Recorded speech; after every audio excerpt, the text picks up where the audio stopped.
Exclusivo. A grande verdade é que o país está quebrado. Na mente de um general, o enigma de um país.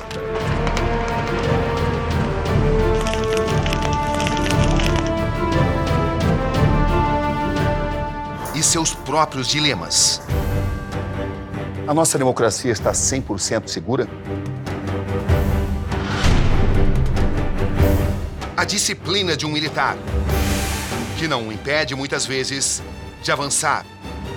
Até onde vai a sua lealdade ao presidente da República? Até os limites estabelecidos na lei. Temas polêmicos. Quem manda na floresta? A Amazônia pertence à humanidade?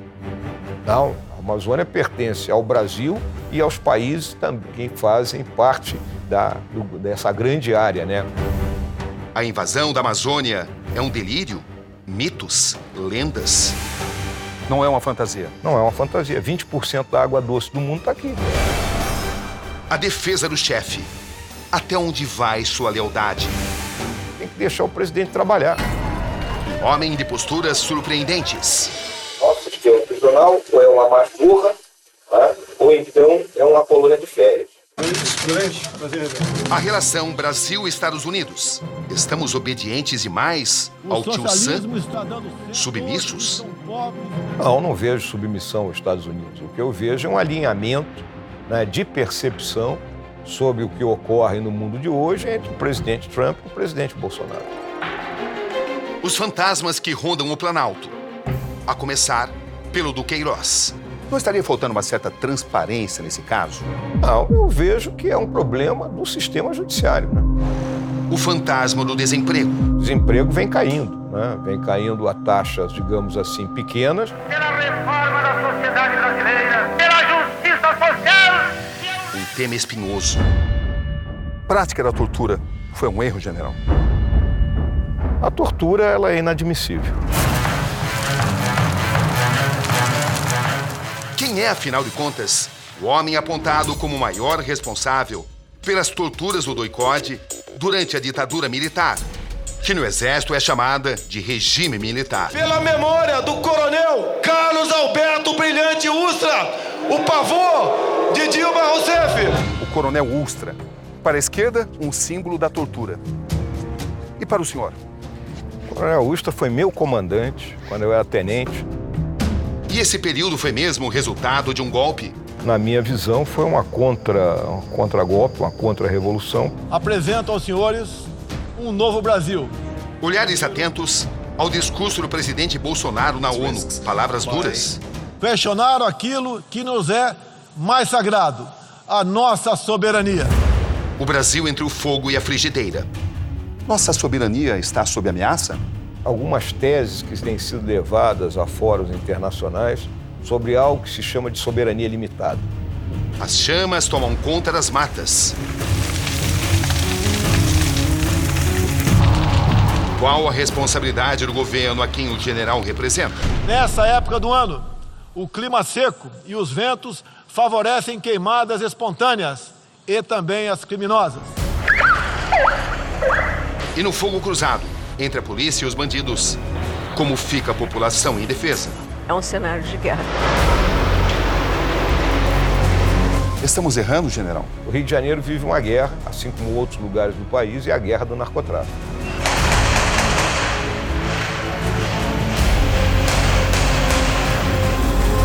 Foi nas artes da guerra que esse homem se preparou a vida toda. Enquanto houver o flagelo da guerra, existirão forças armadas. Mas hoje o militar aprendeu a usar outras armas. A ironia é uma delas. Acho que ele deve se limitar, ele, Olavo de Carvalho, né, a função que ele desempenha bem, que é de astrólogo. As muitas faces do vice-presidente. Olha lá o que você vai dizer. Não, meu marido é perfeito. Meu marido eu não posso falar nada, não posso falar. Às vezes ele é chato, mas também quando ele é chato eu falo, você tá muito chato hoje. Um militar preocupado com a forma física Comandar é uma arte. e a forma de se comunicar. Olha, eu acho que às vezes nós nos comunicamos mal. Num centro de excelência acadêmica nos Estados Unidos, o general mostra sua ousadia. Por que a lição que o general Geisel aprendeu não se aplica ao senhor? O general Geisel não foi eleito, eu fui.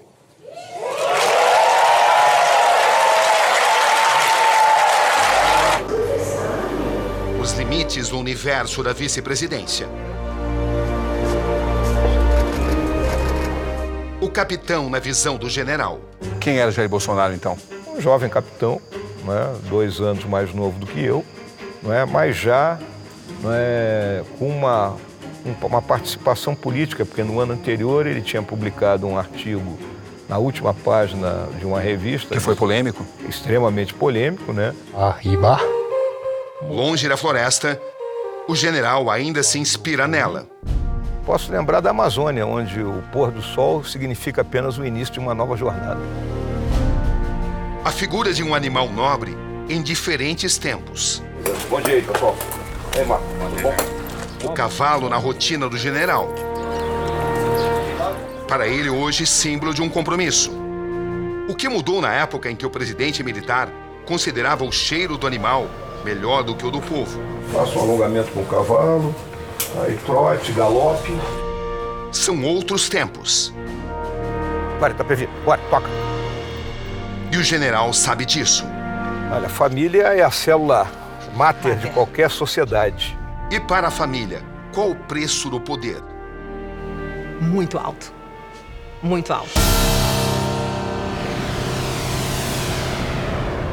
Boa noite. Exclusivo no Conexão Repórter de hoje, no comentário especial O Vice. Estamos no Palácio do Jaburu, em Brasília, projetado pelo arquiteto Oscar Niemeyer em 1973. Uma das maravilhas da arquitetura moderna, residência oficial do vice-presidente da República. Seu morador atual é Antônio Hamilton Mourão. No Conexão Repórter de hoje, quem é o general que chegou à vice-presidência da República e tem sido importante base de sustentação da presidência de Jair Bolsonaro? As respostas a partir de agora. Aqui Roberto Cabrini. E este é o Conexão Repórter de hoje.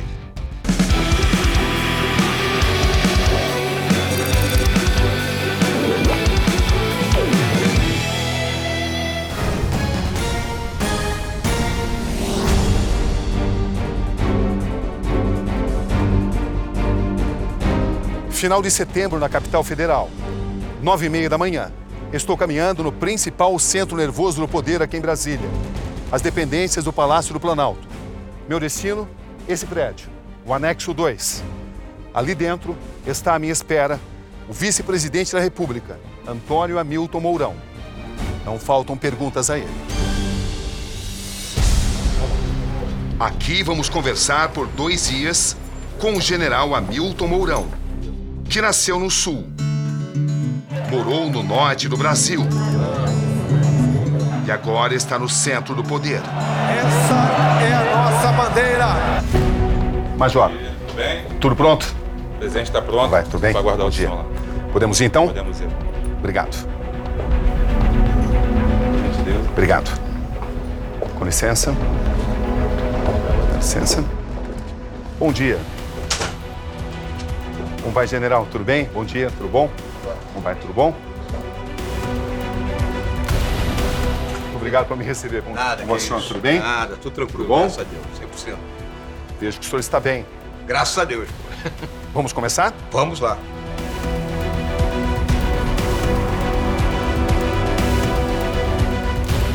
O senhor se sente mais confortável sendo chamado de vice-presidente ou de general? É indiferente para mim, né? Mas uma coisa fica clara, né? General eu sempre serei, vice-presidente eu estou. E o que isso significa para o senhor, essa divisão?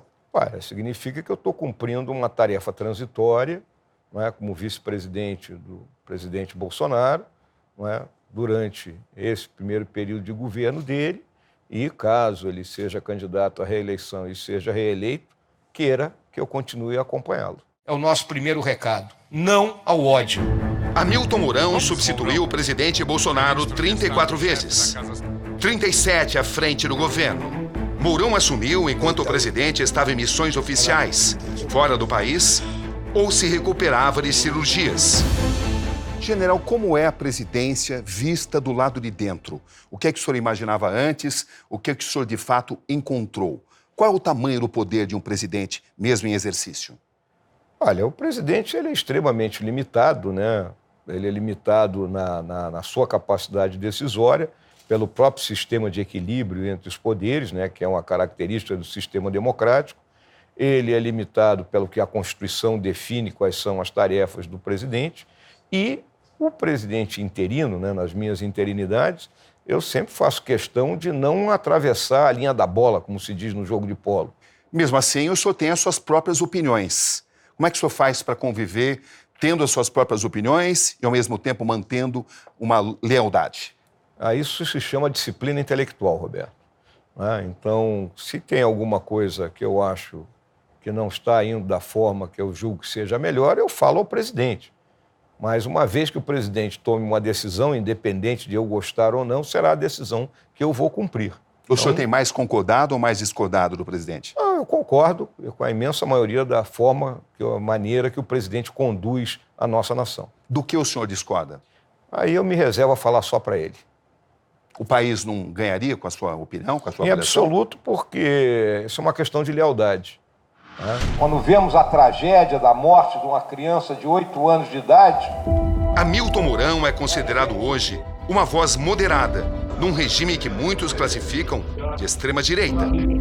Com que constância o presidente Jair Bolsonaro ouve as pessoas que compõem o governo? Olha, diariamente. O senhor considera um presidente democrático? Considero o presidente Bolsonaro extremamente democrático. Ele sabe ouvir? Sabe ouvir. Aceita discordâncias? Aceita, mas muitas vezes ele faz um ranger de dentes, mas ele aceita as discordâncias. Questionaram aquilo que nos é mais sagrado, a nossa soberania. Um deles, por ocasião do encontro do G7, ousou sugerir aplicar sanções ao Brasil sem sequer nos ouvir. General, no pronunciamento das Nações Unidas, a palavra mais citada pelo presidente da República foi soberania. Nossa soberania está sob ameaça? Olha, Roberto, o que existe, né, desde algum tempo, né, algumas teses que têm sido levadas a fóruns internacionais sobre algo que se chama de soberania limitada. Né? Então, isso, desde ali do final dos anos 80, né, alguns líderes mundiais expressaram essa tese, principalmente em relação à Amazônia e em relação a direitos humanos, perseguição a povos, né? E isso sempre nos acende uma luz amarela. Da Academia Militar das Agulhas Negras, a mesma onde estudou o presidente Bolsonaro, até a vice-presidência do país mais populoso da América Latina. Cursos de paraquedismo e de guerra na selva. O juramento à bandeira. Mourão comanda grupos de artilharia no Rio Grande do Sul e uma brigada de infantaria na Amazônia, território que conhece bem. Cumpre missões também fora do Brasil, em Angola e na Venezuela. São 51 anos servindo ao Exército Brasileiro. Uma vida inteira, que agora tem outros contornos. O general está envolvido em outras batalhas. Às voltas, com explicações das ações e declarações do presidente. Isso, democracia e liberdade, só existe quando a sua respectiva Força Armada assim o quer. O que o presidente quis dizer? Está sendo mal interpretado. O presidente falou que onde as Forças Armadas não estão comprometidas com democracia e liberdade, esses valores morrem. É o que acontece na Venezuela. 1964. Os militares depõem o então presidente João Goulart, o Jango, e tomam o poder à força, para evitar o risco do que chamavam da implantação do comunismo no Brasil. É justo classificar a chegada do regime militar de golpe, como muitos descrevem? Aquilo, na minha visão, foi uma contra-golpe, uma contra-revolução, porque todos os dados disponíveis do momento indicavam, né, que os comunistas infiltrados dentro do governo do presidente João Goulart iriam tentar o seu golpe. Né? Então houve um golpe preventivo, um contra-golpe, né? E tem que ser analisado olhando toda a história. Se nós analisarmos a história da República, eu considero 1964 o ápice das intervenções militares na vida política do Brasil. Tanto que, a partir dali, os militares se retiram definitivamente da política. E hoje, será que haveria espaço para algo parecido? O que poderia justificar uma intervenção militar no Brasil nesse momento? Hoje eu não vejo nenhum espaço, né, para uma intervenção dessa natureza, até porque o Brasil vive um regime de democracia plena. Existe discussão? Existe, vai sempre haver discussão, né? Vai sempre haver choques entre os poderes, né? Porque isso faz parte do sistema de equilíbrio. A nossa democracia está 100% segura? Está 100% segura. Eu não tenho... É um sistema que está estabelecido, né? A nossa Constituição já está com 31 anos, né? Se nós olharmos aí desde o início da República, né, torna-se um dos períodos mais duradouros sem que tenha havido alguma ruptura da ordem institucional por meio não constitucional. A trajetória de um país contada sob diferentes perspectivas. Se a democracia está segura, as florestas brasileiras parecem bem menos. As queimadas da Amazônia ganham as manchetes internacionais. E com elas, vêm as ameaças de governos europeus de cortar a ajuda financeira para os programas ambientais.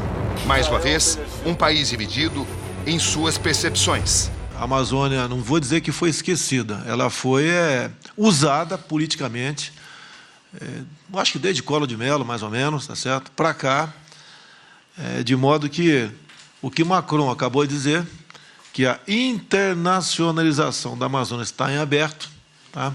Não deixa de ser uma realidade na cabeça dele. E nós que temos que nos unir para preservar o que é nosso e garantir a nossa soberania.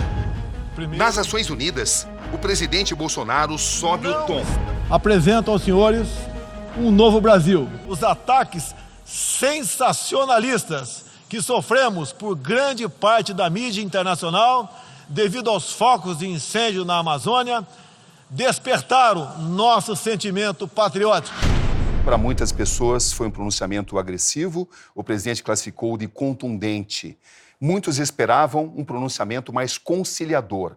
Qual foi a sua avaliação? O presidente, ele tocou em todos os temas que nós consideramos importantes. Então, falou a questão da soberania, falou da questão do meio ambiente, falou da questão indígena, falou da nossa economia, falou da inserção do Brasil perante as demais nações, né? Então, são os temas que eu considerei principal e expondo o seu lado patriótico, o nosso lado patriótico, porque nós fomos eleitos com esse discurso, tá? Não há por que mudar o discurso, porque foi esse discurso que atraiu 57 milhões de eleitores a votarem no presidente Bolsonaro. Até que ponto o compromisso brasileiro, a preservação do meio ambiente, merece credibilidade, general?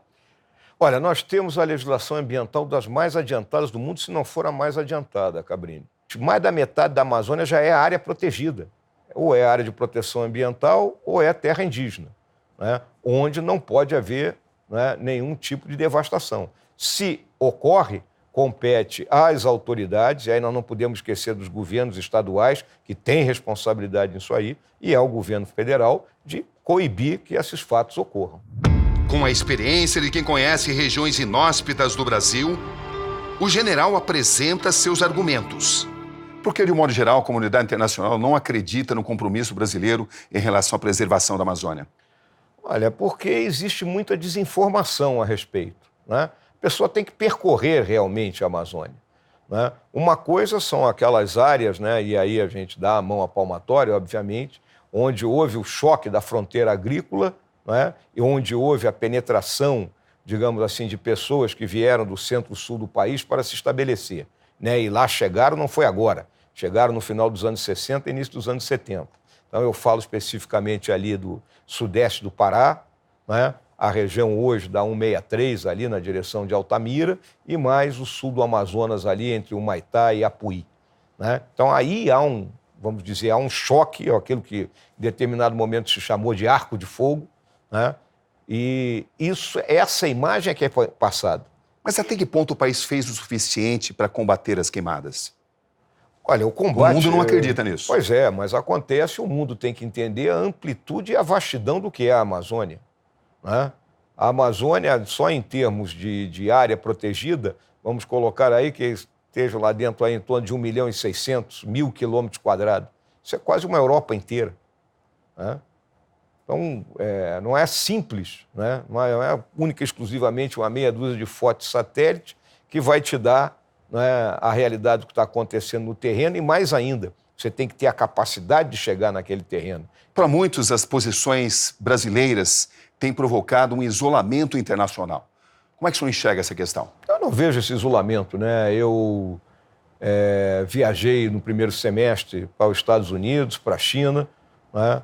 O que eu vi lá foi muito interesse pelo Brasil. Nós sabemos muito bem que desde o ano passado, né, aqueles que perderam a eleição, usando de suas conexões internacionais, que não são poucas, iniciaram um ataque virulento ao governo Bolsonaro e, por extensão, ao próprio Brasil, né? Não se conformam com algo que é básico da democracia, que é a alternância do poder. É exatamente buscar, de todas as formas, colocar o governo do presidente Bolsonaro como um governo quase ditatorial, olha, um verdadeiro absurdo num país que vive uma democracia plena, um governo que faz um genocídio, né, das populações.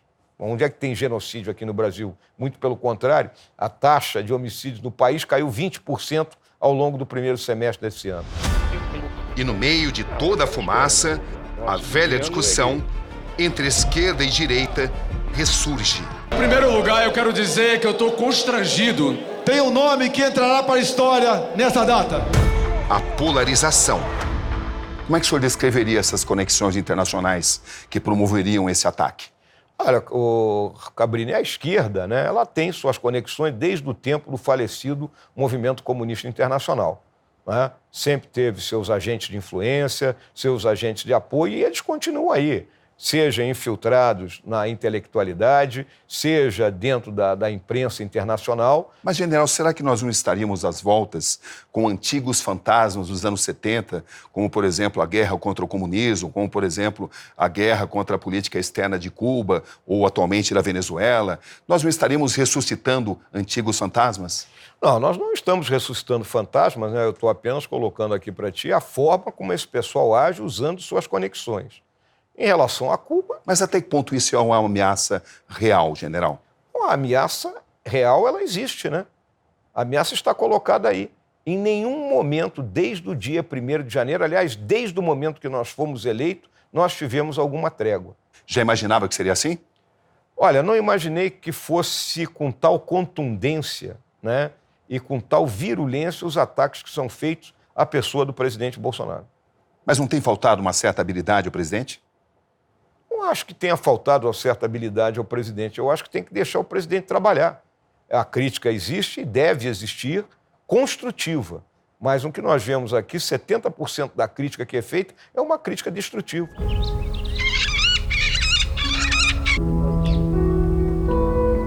E aí, Cabrini? General, como vai? Tudo bem? Faz tempo que não te vejo, Tiago. Pois é, o senhor tá bem? Tô tranquilo. A busca por mostrar as várias faces do general continua. No final da tarde, acompanhamos o general num café no Palácio Jaburu. Já tomei mais café, né, Roberto? Agora eu diminui um pouco aí o café. Recomendação médica? Não. Até por... Às vezes ele não entra bem, né? Como diz o outro. Né? Sei. Então, já tomei mais café. Agora, durante o dia, lá na vice-presidência, é raro eu tomar café. Na visão do general, a missão das Forças Armadas é clara. O senhor sempre foi um general rigoroso. O senhor é conhecido pelo rigor.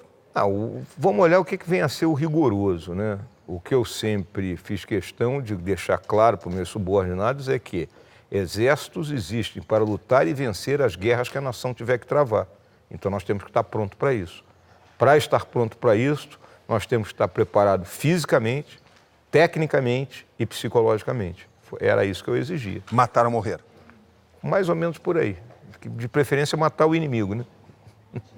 Bem, Cabrini, essa nossa área aqui do Jaburu, né, ela é extensa, né? É uma área que abrange 4 hectares praticamente, né? Então nós temos esse lago aqui, o Lago Jaburu, que dá o nome ao palácio. É um lago artificial, né? E também, ele não tem nada a ver com Paranoá. E toda essa área de mata nativa, né, de cerrado, que nós estamos vendo aí ao fundo, ela é a área do palácio aqui. Como é que o senhor descreve o que está diante dos nossos olhos? Isso é uma vista maravilhosa, é um privilégio para mim, né, nessa função que eu ocupo, poder residir aqui, né? Você ter essa vista lá que a gente vê o Congresso, vê a bandeira, né? É um pôr do sol bonito, principalmente aí quando você entra naquele período de verão. Aqui você tem, nessa direção nossa, aqui a esplanada dos ministérios, né? Aparece o topo de alguns dos prédios da esplanada. Mais ao fundo aqui você tem o Congresso e à direita do Congresso ao fundo você tem os prédios ali da área do setor de autarquias e setor bancário. General, uma imagem como essa não permite que o senhor esqueça suas origens, não é? A tropa durante o rodízio da guarda, isso é incansável. A guarda é o serviço de guarda, o quartel, é o que eu considero a maior servidão do militar em tempo de paz. Na época do regime militar, o senhor imaginava que um dia chegaria até aqui pelas vias democráticas? Em absoluto, né? Eu nunca pensei nisso, eu nunca tive veleidade de ser político, eu sempre quis ser soldado, Cabrini. O senhor conheceu os dois lados?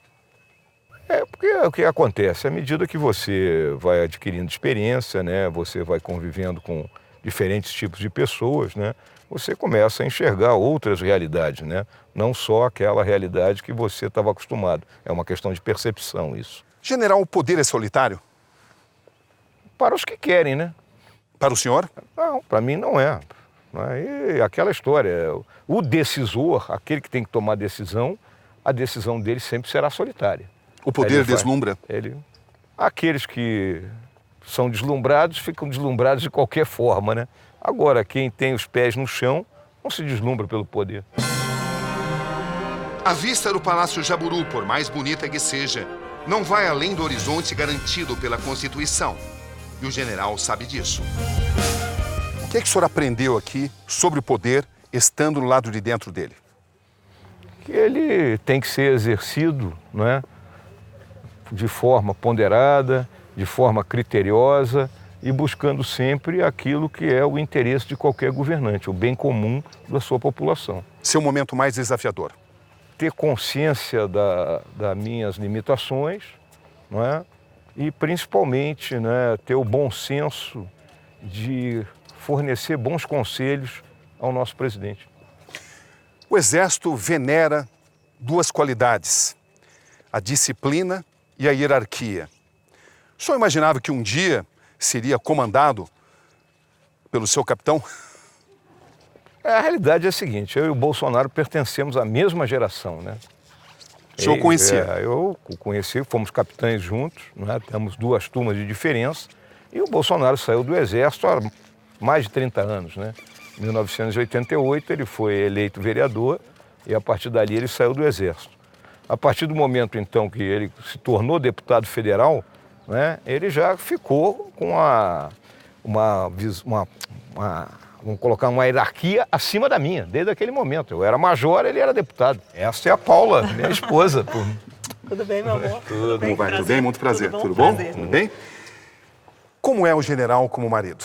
Maravilhoso. Não é de ti que não falei. Mas é, maravilhoso. Que tipo de marido ele é? Eu sou suspeita? Inteiramente. Mas é tudo.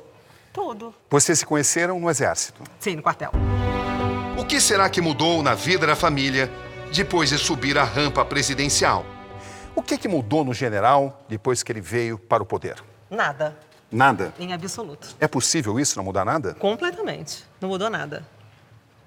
O que mudou foram os nossos hábitos, mas pessoa, jamais a mesma coisa. Sob o ponto de vista familiar, qual é o preço do poder? Muito alto. Muito alto. Por quê? Liberdade. Liberdade. O general valoriza muito a palavra disciplina, né? São 51 anos de Exército. Ele conseguiu transportar isso para esse momento, para essa etapa da vida dele? Muito. Total disciplinado. Totalmente disciplinado. De que forma? Disciplinado em tudo no falar, no se posicionar, no dia a dia, muito disciplinado.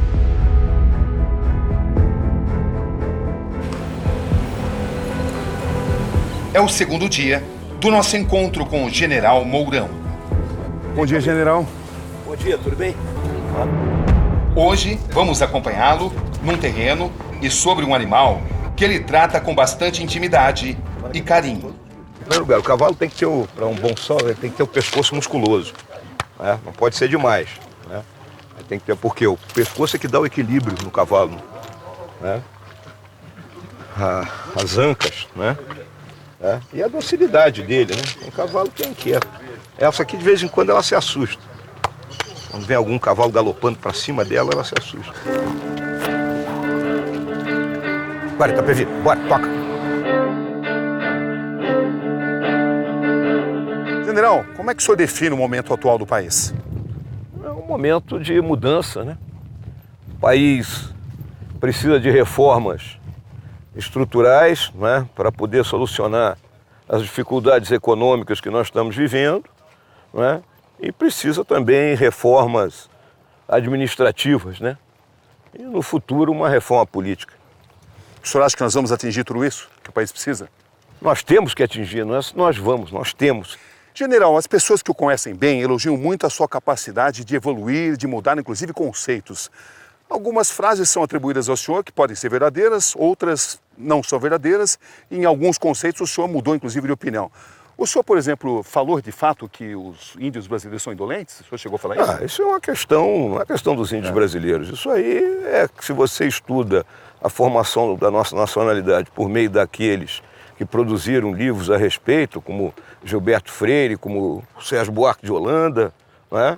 São expressões que eles colocaram. Eu não inventei nada.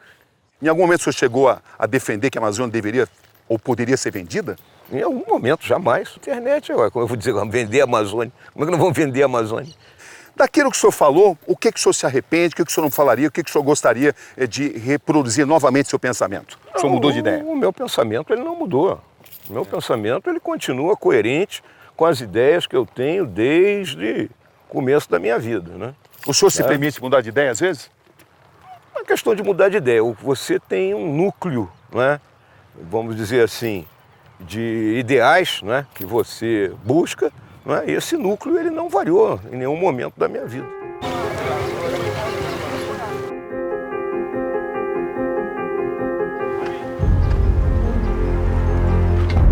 Um assunto sob pendência.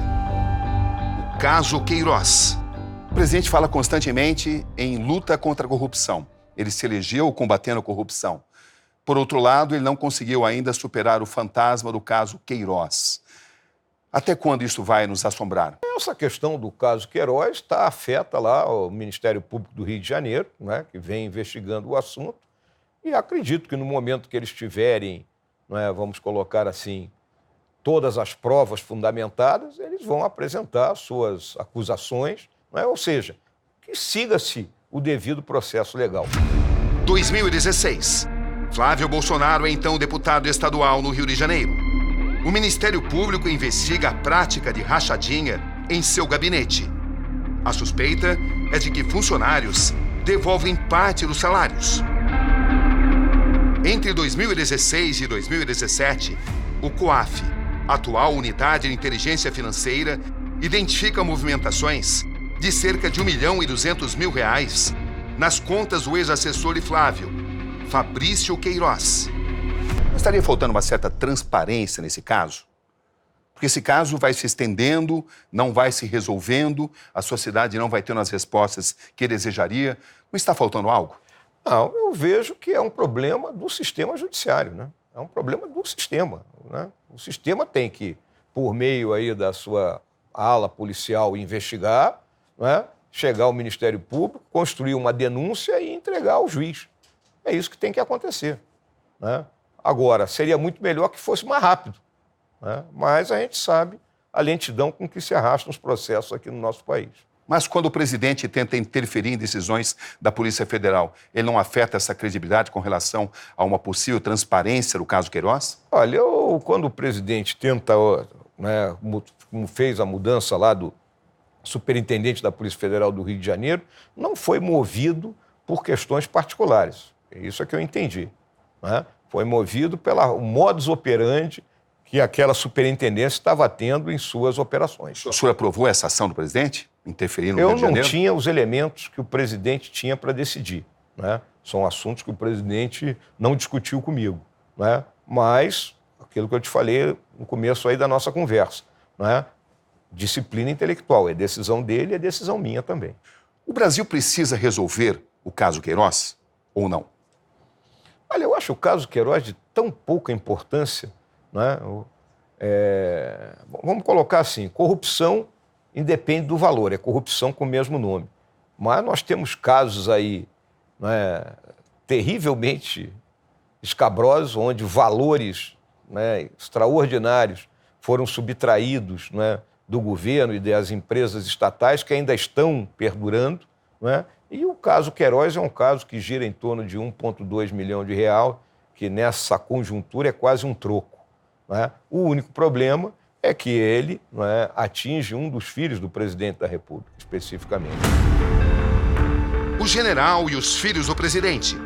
Uma relação, algumas vezes, estremecida por declarações polêmicas. Junho de 2019. No Twitter, o vereador pelo Rio, Carlos Bolsonaro, alfineta o vice-presidente Mourão. O general ocupa, na ocasião, a cadeira de Jair Bolsonaro em viagem oficial à Argentina. Assim, Carlos Bolsonaro escreve: saudades do presidente, que é pró-armamento da população e contra o aborto. Volte logo, presidente de verdade. O que o senhor tirou de lição? Bom, eu não tive conflito nem discussão com o filho do presidente. Teve opiniões diferentes ali. O filho do presidente é que expressou a sua opinião a meu respeito.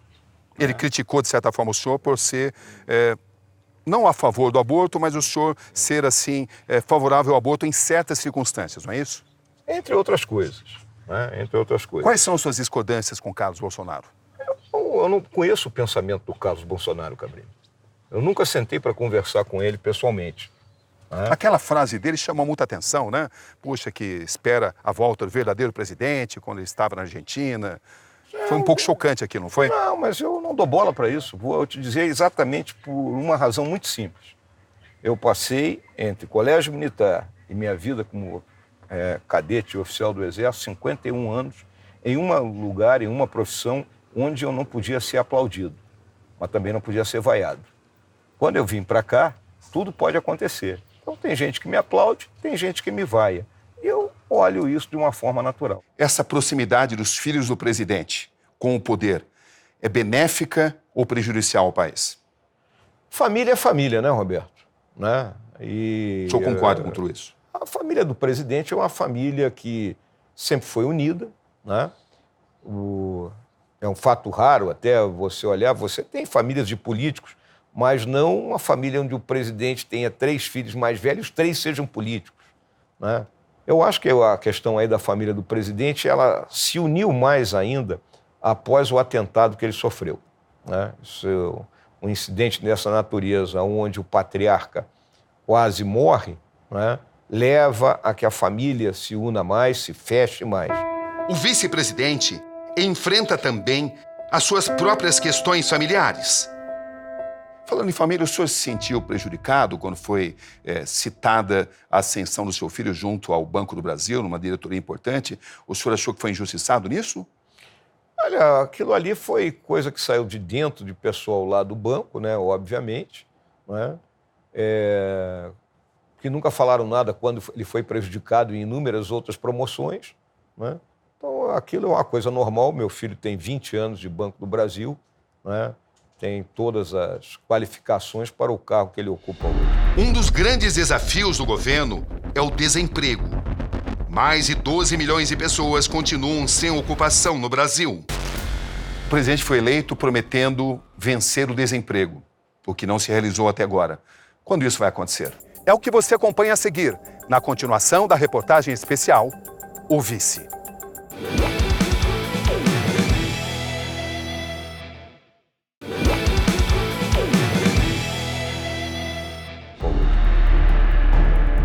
Mourão tem sido um interlocutor importante no Brasil no exterior. Ele representa o presidente Bolsonaro na canonização da irmã Dulce no Vaticano e participa de encontros importantes como esse, com autoridades e empresários na China. Para que as oportunidades gestadas no âmbito da COSBAN resultem em mais comércio, mais investimentos e mais empregos. General, o Brasil tem sido excessivamente submisso aos Estados Unidos?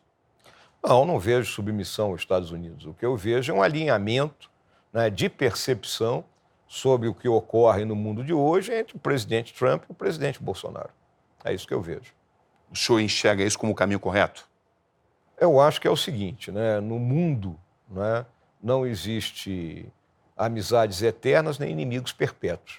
Né? Existem os nossos interesses. Então nós temos que perseguir os nossos interesses. O antagonismo atual da política externa brasileira em relação à Alemanha e principalmente à França é benéfico ao país? Eu não vejo dessa forma, Roberto. Em relação ao assunto Amazônia, principalmente. Houve uma discussão aí entre o presidente Bolsonaro, né, e o presidente francês, né, que acabou quase sendo levado para um lado pessoal, porque o Macron chamou o presidente Bolsonaro de mentiroso e o presidente reagiu, né?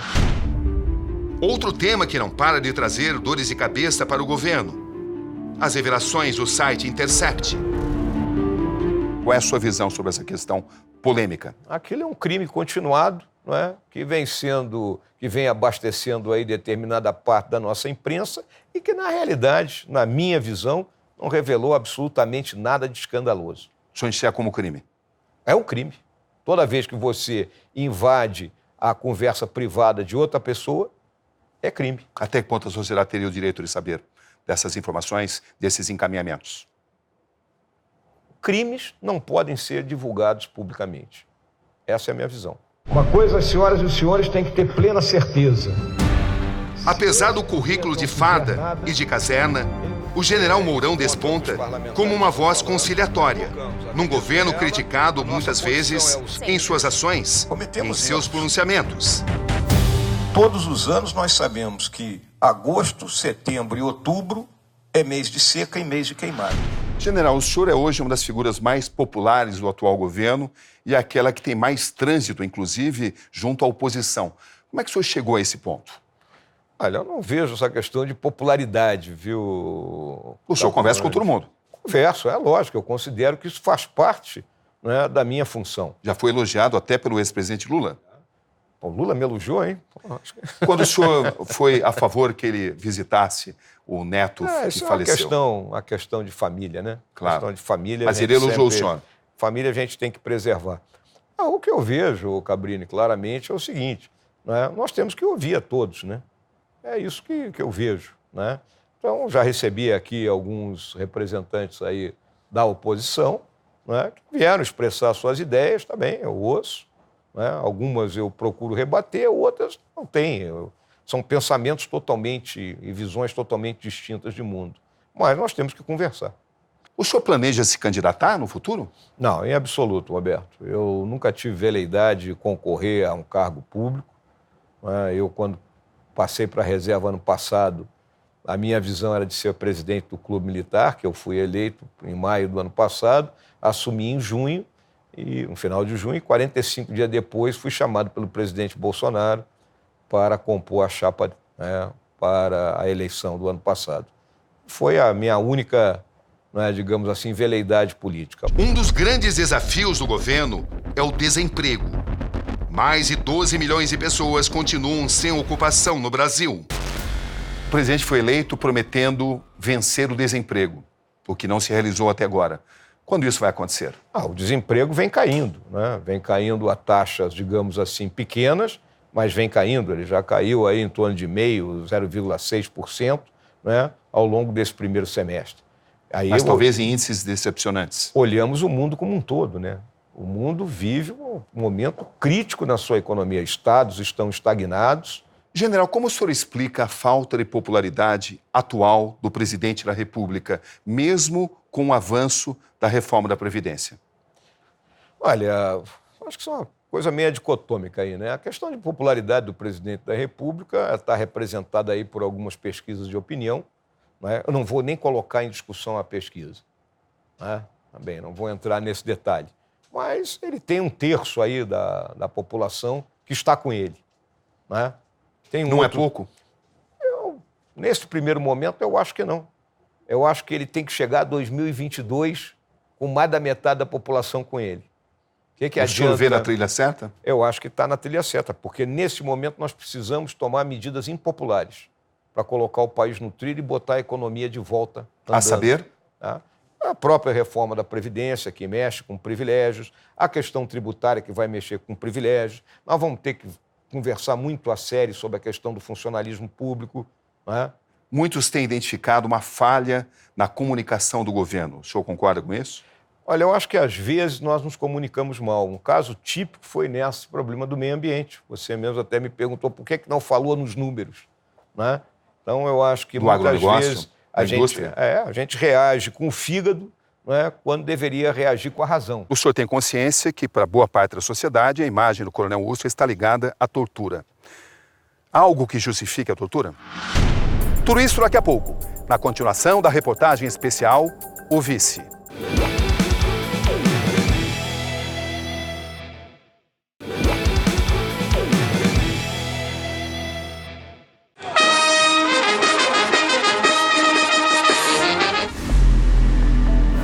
O general Mourão parece disposto a desfazer a visão tradicional que se tem dos militares. E a esposa Paula vem ajudando nessa tarefa. Quais são as visões erradas que a sociedade em geral costuma fazer de um militar? Olha, existe o estereótipo, né? Qual é o estereótipo do militar? Né? É um sujeito bronco, tosco, né? Força física e pouca força mental. Um outro ponto sensível são as diferenças com o escritor Olavo de Carvalho, considerado o guru intelectual do pensamento de direita e do próprio presidente. Uma diferença de opinião importante o senhor teve com Olavo de Carvalho, né? Ele teve, durante determinado período aqui no Brasil, ali durante os anos 90, era um dos poucos pessoas que tinham acesso à grande imprensa e exprimiam um pensamento, não é, da direita. Não é? Depois ele desapareceu, não sei o que houve, e foi reaparecer aí agora no período aí eleitoral e livros que ele andou publicando. Ele tem a maneira de pensar dele, eu tenho a minha. Nossa estratégia segue seu curso. E agora chega o momento de enfrentar o assunto mais espinhoso da entrevista: o Coronel Ustra. E até mesmo Ustra parece ter seus apoiadores. Pela memória do Coronel Carlos Alberto Brilhante Ustra, o pavor de Dilma Rousseff. Vilão para a maioria. Alguém elogiar esse homem e tratá-lo como um herói na hora de uma votação do impeachment, o país inteiro assistindo, é algo abominável. General, um tema sempre polêmico nos meios militares. O Coronel Ustra. Para a esquerda, um símbolo da tortura. E para o senhor? O Coronel Ustra foi meu comandante quando eu era tenente, lá no 16º Grupo de Artilharia de Campanha em São Leopoldo. Me comandou dentro daqueles parâmetros que eu considero exemplares. Um personagem que merece críticas ou homenagens? Ele, como todo e qualquer personagem da nossa história, ele tem lado que é a ser criticado, mas a maior parte da vida dele é uma vida a ser homenageada. O senhor tem consciência que, para boa parte da sociedade, a imagem do Coronel Ustra está ligada à tortura. Há algo que justifique a tortura? Em primeiro lugar, eu acho que o Coronel Ustra foi inúmeras vezes injustiçado nessas acusações. Tá? Por quê? São palavras da pessoa que diz que foi presa e torturada. Não é? Onde estão os testemunhos? Não é? Então, simplesmente, ele foi execrado nisso aí. Não é? Se travou uma guerra aqui no Brasil, não é? Uma guerra com poucas baixas, né? Comparada com o que se morre hoje nesse país. Houve excessos nesse enfrentamento? A pergunta que não quer calar.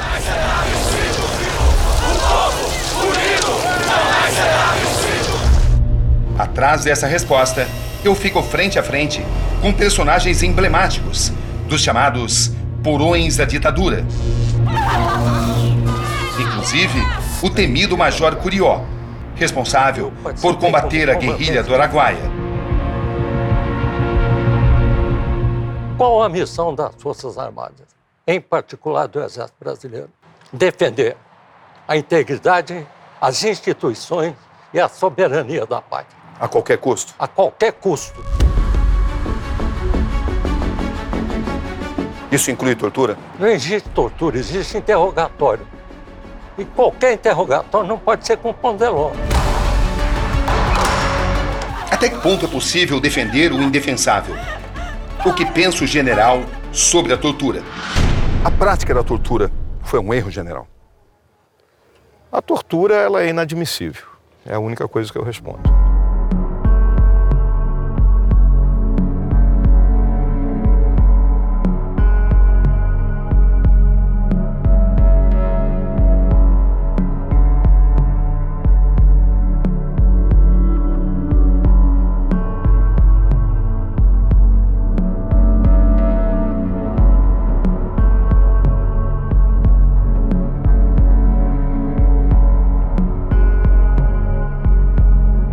Os generais que nos governaram, quais devem servir de inspiração?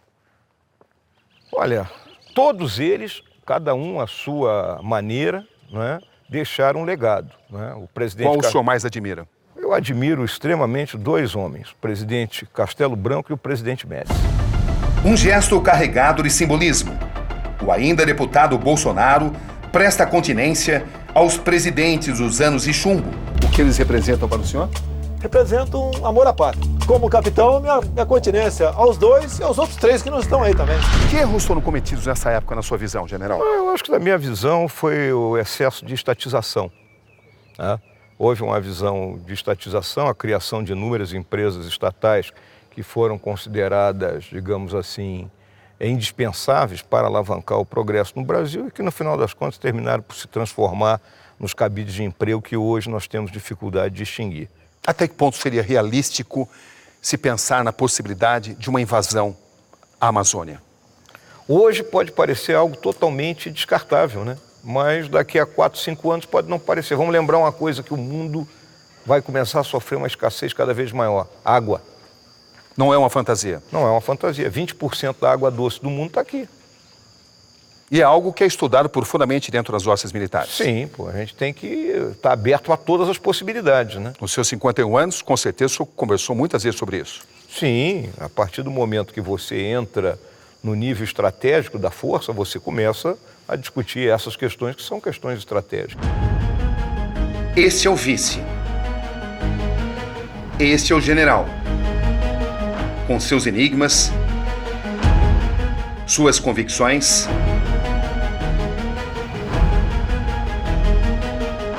e seu papel na história, ainda por ser totalmente escrito.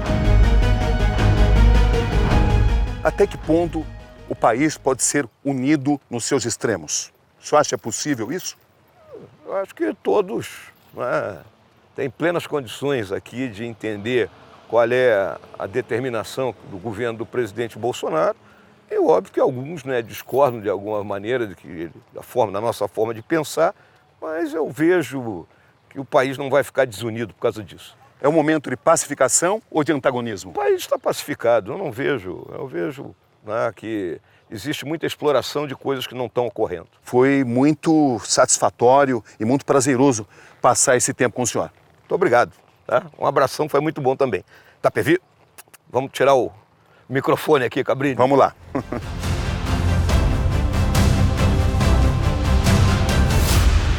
Nas palavras do general, uma reflexão sobre a história do país e também sobre o que o futuro nos reserva em relação à presidência e em relação aos caminhos do próprio vice.